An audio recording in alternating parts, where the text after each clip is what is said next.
चलिए जी, बताइए cervical pain क्या है? Thank you so much. Cervical pain अगर आम अल्फाज में मैं बात करूँ, गर्दन का दर्द। नेक पेन को हम क्योंकि मेडिकल टर्म में सर्वाइकल पेन कहते हैं, ये मुख्तलिफ़ किस्म की होती है, मुख्तलिफ़ वजूहात हो सकती हैं। अभी आपने जिस तरह बात की, मैं तो हमेशा आपको डॉक्टर फ़िज़ा कहता होता हूँ, बिकॉज बहुत सी चीज़ें आप एक्सप्लेन कर जाती हैं। जैसे वो वेरी गुड थिंग कि पोस्चर रिलेटेड आजकल वैसे मैं ये लास्ट 7-8 ईयर्स में सडनली जो सर्ज मेरी जो सर्वाइकल पेन या नेक पेन की है ना, यंग इंडिविजुअल्स हैं। वाह, जो आपने बात की, and this is because software houses most of the one मेरे जो पेशेंट है दे आर सर्वाइक ये पेन के जो सॉफ्टवेयर हाउसेज वाले कंप्यूटर पे बैठे हुए हैं, काम कर रहे हैं। Software houses 12 hours 14 hours continuously बैठे हुए कर रहे हैं। Number 2, mobile. हम जो टेक्स्ट नेक आजकल एक टर्म यूज़ करते हैं, like I am sitting like this, ये मेरा पोस्चर बेहतरीन है। No, this is a posture. So this posture जो फ्लेक्शन होगी, ये नेक पे प्रेशर पड़ रहा है मेरे, लाइक दिस। और आज नहीं, कल नहीं, परसों, after few months and year you will start pain and constant pain, जो कि आपके पोस्चर की वजह से है। हम जो पहले पढ़ते थे, जब मेडिकल जब हम करते थे, उसके अंदर एज रिलेटेड चेंजेस, मसल का स्पैज़म, लेकिन मैं देख रहा हूँ विद द वैसी ऑफ टाइम अब पोस्चर रिलेटेड नंबर 1 कॉज आती जा रही है।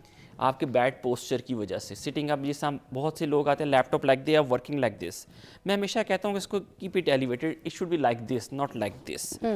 हमें इस चीज़ को, पोस्चर को ठीक करने की बहुत ज़रूरत है। और नंबर 2 जो मैंने देखा है, एक्सरसाइज नहीं करते। हमारे नेक के मसल बड़े वीक मसल हो गए, कोई भी एक्सरसाइज नहीं करता नेक की, स्पेशली आप इग्नोर करते हैं and you have a pen.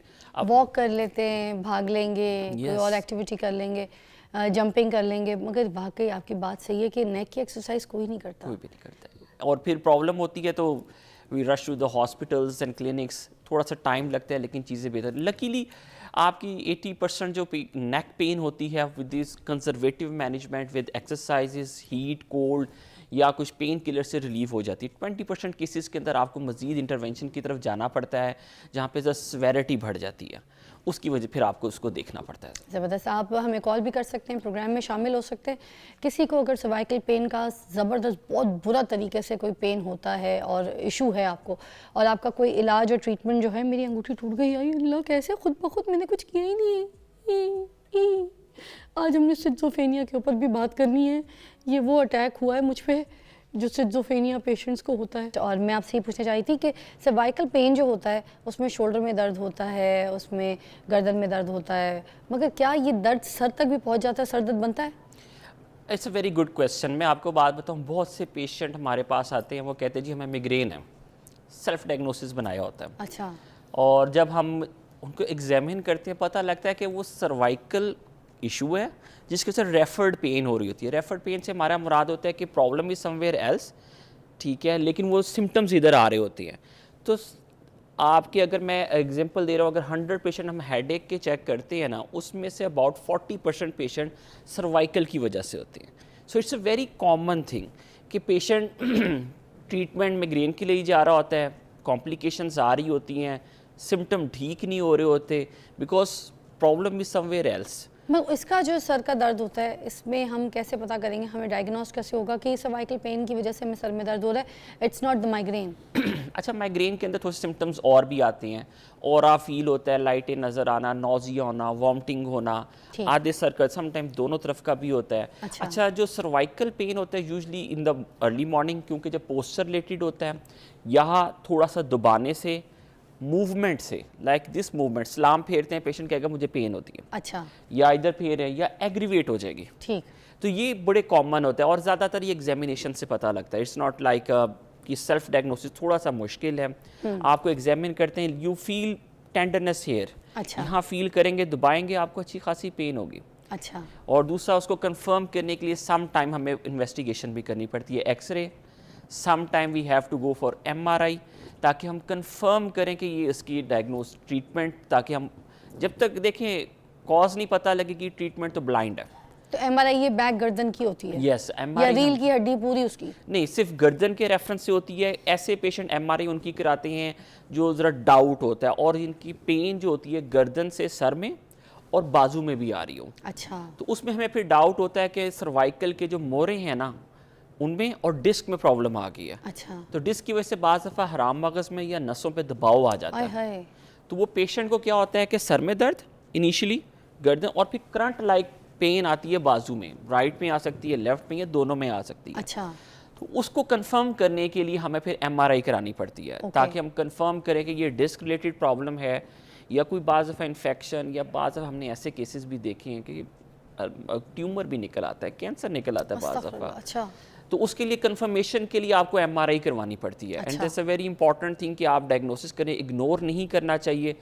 और सेल्फ डायग्नोसिस में हमेशा कहता हूँ सेल्फ ट्रीटमेंट अवॉइड करनी ये चाहिए। जो मेडिकेशंस खा लेते हैं, तो ये तो किडनी भी बहुत ज़्यादा सफ़र करती है। मैं बार बार ये बात बोलती हूँ, सारे डॉक्टर्स आके ये बात बोल के जाते हैं कि अब जितने पेन किलर्स हैं उनको छोड़ दें, उनको आग लगा दें, डॉक्टर से पूछे बगैर पेन किलर्स ना यूज़ किया करें। हमारी आदत हो गई, दर्द होता है हम पेन किलर पहले। मैं 100% एग्री करता हूँ। पहले एक प्रॉब्लम में होती है, जिससे सर्वाइकल पेन की बात करता हूँ, पेन किलर खाते हैं, आप दोबारा मेरे पास आते हैं, गैस्ट्राइटिस हुआ होता है, स्टमक में अल्सर बन गए होते हैं, या किडनी फेलियर की तरफ या चले अल्लाह। गए होते हैं।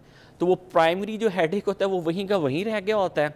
आप डायलिसिस की तरफ, किडनी की तरफ, या आप गैस्ट्रोएंटरोलॉजी के स्टमक की तरफ जा रहे होते हैं, मजीद खाते खुल जाते वो हैं। नहीं दिखाते कोई। मुझे वो बताएं, क्या ये रीढ़ की हड्डी के साथ भी जुड़ा होता है सर्वाइकल पेन और ये जो सब इश्यूज होते हैं? बिल्कुल, ये रीढ़ की हड्डी ही हमारे यहाँ मोरे हैं और साथ पट्ठे जुड़े हुए हैं, तो पट्ठों में भी स्पैज़म हो जाता है, या स्ट्रेस, जिस तरह मैं आया तो you are in deep stress. अच्छे क्या होता है, ये वाले मसल्स जो है ना, ये स्ट्रेच में आ जाते हैं। ये जब स्ट्रेच में आती हैं ना, तो आपकी नसों पे भी दबाव आता है। यू हैव हेड एक, बैक एक एंड शोल्डर एज वेल। तो ये आपके, जिस तरह हम बात कर रहे थे, पेन सिर्फ ये नहीं है, मेंटल भी है, एक स्ट्रेस भी है, that is also, it can be many other factors, professional related हो सकते हैं, जॉब रिलेटेड, फैमिली इशूज़। मगर ये हमें पता कैसे चलेगा, इसका भी आपने हमें समझा के जाना है। ये जो हमारा मेन इशू है ना, वो यही है कि हमें पता नहीं चलता बिल्कुल। कि हमारे साथ इशू क्या हो रहा है। ये सर्वाइकल पेन है या ये स्ट्रेस है, हम इसी के बीच में रहते हैं, कश्मकश में, हमें समझ कुछ नहीं आती। ये आपको बताना है। अच्छा, मैं इसमें बड़ा आसान से जाता हूँ। आप जब देखिए, मैं पेशेंट से अक्सर सवाल करता हूँ कि आप सो जाते हैं, मैं एग्जांपल दे रहा हूँ, रात को अच्छा, अगर नेक पेन होगी, it's very difficult to sleep. Okay, ठीक है, दर्द है, हाँ, डाइवर्जन है ना, जिससे आपको टूथ एक है, अगर आपको टूथ एक है, क्या आप सो सकते हैं? नहीं, यू कांट स्लीप, राइट, ठीक है। सर्वाइकल पेन है, जोड़ का मसला चीज़ है, इट्स वेरी गुड। पेशेंट तो आते ही यही प्रॉब्लम है, हम 2 दिन से सोए नहीं, 4 दिन से सोए नहीं, पेन रिलेटेड। डाइवर्जन, किसी से बातें करते हुए, जिससे आप लाइक बच्चों से बात कर रहे हैं या किसी और से बात कर रहे हैं, पेन खत्म हो जाती है, हाँ, ठीक है। There is diversion, there psychological impact. अच्छा, सम टाइम क्या होता है कि सर्वाइकल पेन होती है 20%, आपको इतनी सी प्रॉब्लम है, लेकिन जब मेंटली डिस्टर्ब है, इमोशनली डिस्टर्ब है ड्यू टू एनी रीज़न, तो ये 20 जो है ना, ये 100 हो जाएगी, ओके, आई गॉट इट, ठीक है। ये एग्रीवेटिंग फैक्टर है ठीक कि है। वो आपकी जो पेन को बढ़ा देता है, आप परसीव ज़्यादा कर रहे हैं, चाहे वो इतनी प्रॉब्लम है भी नहीं। सो इट्स वेरी इंपॉर्टेंट कि आप मेंटल अपना, जब तक स्ट्रेस रिड्यूस नहीं होता, ये आपके एग्रीवेटिंग फैक्टर हैं, इट्स वेरी डिफिकल्ट। तो हम ट्रीटमेंट की जब बात करते हैं, इस तरह की क्रॉनिक पेशेंट हो जाते हैं, तो हम इसको बायो साइको सोशल मॉडल बोलते हैं। बायो मीन के जो प्रॉब्लम है, ठीक। साइको मीन साइकोलॉजिकल, ठीक। And third mean social. देखिए, सोशल फैक्टर्स बहुत ज़्यादा होते हैं हम लोगों के, बहुत से जी, वो फैमिली मेम्बर आएगा, वो क्या कहेगा, ठीक है, फलां आया, उसने कपड़े कैसे पहने हुए थे, आपको प्रॉब्लम है जी, मैंने बाहर नहीं, हस्बैंड कह रहा है जी चलो आज बाहर खाना खाने जाते हैं, कि नहीं मेरे सरदा, मैंने नहीं जाना। हाँ, दिस सोशल फैक्टर्स भी आपके डिस्टर्ब होना शुरू हो जाती हैं। तो आप इन तीनों को कैटर करना होता है। तो इस जो सिर्फ यंग इंडिविजुअल्स में भी ये सारी प्रॉब्लम पहले तो ओल्ड एज में आती थी, लेकिन इस मर्जिंग ऑल अरे ओवर। बच्चों में आना शुरू हो गई है। छोटे छोटे बच्चे कहते हैं अम्मी दर्द हो रही है, you know that Yes. In my family there so many kids they saying कि अम्मी दर्द हो रही है। मेरी दोस्तों के बच्चे, ये मुझे लगता है यही इशू है, लैपटॉप, आईपैड मैं आपसे पहली बात की, ये नंबर 1 कॉज हो गई है। नंबर 1 कॉज है। बाकी चीज़ें पीछे जाती जा रही हैं, ये ऊपर आती जा रही है तेजी से। डिजिटल दौर अच्छा है, एआई अच्छा है, कंप्यूटर अच्छा है, टेक्नोलॉजी अच्छी है, मगर ये सारी चीज़ों के साथ साथ हमारी सेहत जो है, और जो हमारी सेहत की जो उम्र है, वो कम होती जा रही है ज़िंदगी बिल्कुल की, है ऐसे, ना। बिल्कुल, ये भी हमें 100% बड़ा इसको फेस करना पड़ा है। अब मैं एक और चीज़ पूछना चाहूँगी, मुझे बताएं कि ये जो तकिया होता है जिसके ऊपर हम सो रहे होते हैं और हम गर्दन में रखते हैं, जब कभी हमें सर्वाइकल पेन हो, गर्दन में दर्द हो, हम सबसे पहले अपने तकिए की पोजीशंस को चेंज करते हैं। तो क्या तकिए की वजह से भी सर्वाइकल पेन्स का इशू हमें हो सकता है? बिल्कुल, देखिए, bad posture is very common. अब अगर मैं सिर्फ समझाने के लिए बात करूँ, अगर ये हमारे स्पाइनल कॉर्ड है और ये गर्दन है, अगर हम सो रहे हैं, if you are pillow on the pillow, अगर पिलो ज़्यादा ऊंचा होगा तो हमारी बॉडी ऐसे है और नेक ऐसे आ जाएगी, it will again cause a problem.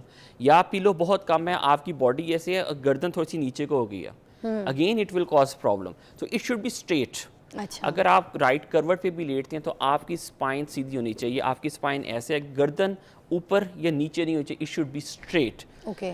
ये बहुत इंपॉर्टेंट चीज़ है कि आपकी स्पाइन जब भी ये फ्लेक्शन हो जाएगी, मतलब फ्लेक्शन से मुराद है गर्दन ऐसे होगी। मैं अगर लेफ्ट पे सो रहा हूँ और मेरी गर्दन ऐसे है, या मैं लेफ्ट पे सो रहा हूँ मेरी गर्दन ऊपर है, पिल्लो 2-3 रखे हुए हैं, आपकी नेक में पेन आनी ही आनी है। ये ठीक है, पोस्चर रिलेटेड है। ठीक है। तो इट शुड बी स्ट्रेट, कि अगर मैं लेटा हुआ हूँ तो मेरी गर्दन और body it should be straight. Straight. ये आपका सबसे कॉमन प्रॉब्लम आती है हमारे, कि मैंने देखा है कोई बाजू नीचे रख के करता है, कहता है जी मैं बाजू जो है ना पिलो के नीचे रख के, फिर 2 पिलो ऊपर होते हैं और फिर रखा हुआ होता है। हाँ। It's very common. आजकल हफ्ते 2 हफ्ते बाद बैड पोस्चर की वजह से आपको ये सर प्रॉब्लम आपके आनी है। पास बस 1 मिनट है, अगर आप हमें बता दें कोई ऐसी एक्सरसाइज जो आप कह रहे थे कि गर्दन की रोज करनी चाहिए, तो वो 1 मिनट की कोई एक्सरसाइज मैं देखिए सबसे आसान आपको मैं बताऊं, जब भी सुबह उठे ना, just place your hand in the forehead और इसका जोर लगाना है और काउंट करना है 10 तक, 1 2 3 4 5 6 7 8 9 10, और फिर पीछे भी जोर लगाना है 1 2 3 4 5 6 7 8 9, एंड देन राइट।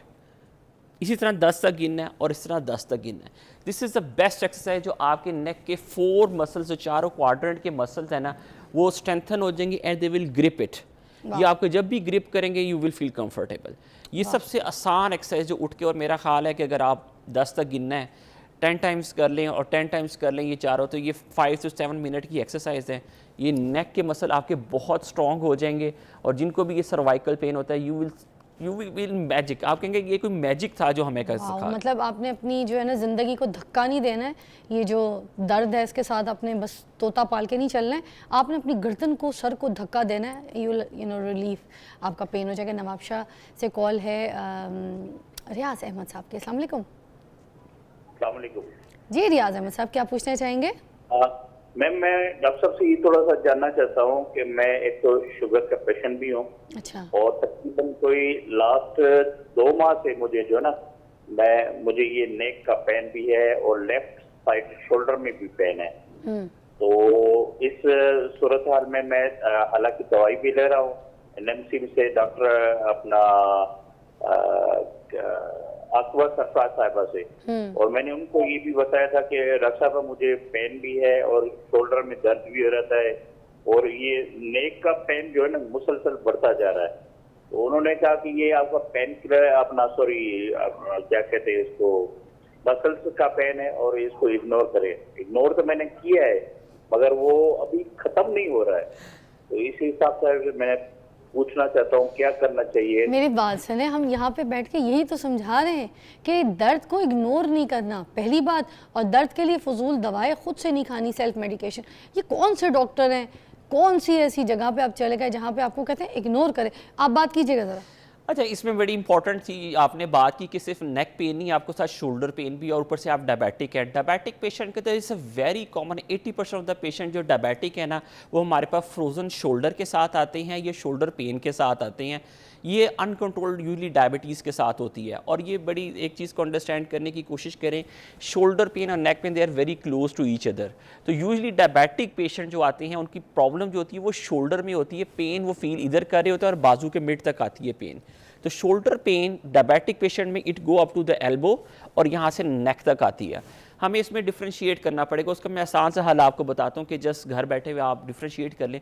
जस्ट आम बाजू को मूव करना है और प्लेस करें इस तरह हेड के ऊपर।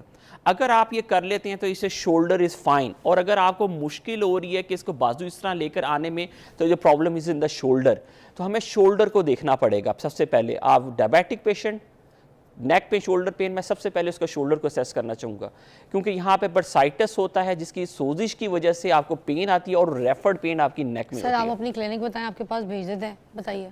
मैं पेन रिलीफ क्लिनिक हमीद लतीफ़ हॉस्पिटल में हम क्लिनिक करते हैं शाम को। इट्स वेरी इजी, अप्रोचेबल है फिरोजपुर रोड पे, और हिस्ट्री और एग्जामिनेशन के बगैर it's very difficult to differentiate. लेकिन मोस्ट लाइकली आपके केस में मैं नंबर 1 पे शोल्डर है, नंबर 2 पे नेक पेन होगी। बस आप सईद महमूद साहब से जाके हमीद लतीफ़ मिल लीजिएगा, तो फिर आपको जो है वो देख लेंगे। क्योंकि आपको जिन डॉक्टर के पास आप जा रहे हैं वहाँ पर वो आपको कह रहे हैं इग्नोर करें, तो इग्नोर ना कीजिएगा। एक ब्रेक लेते हैं, ब्रेक के बाद आपका दोबारा ज्वाइन करते हैं, और भी बहुत कुछ है, हमारे साथ रहिएगा, हमारा साथ दीजिएगा। Take a break.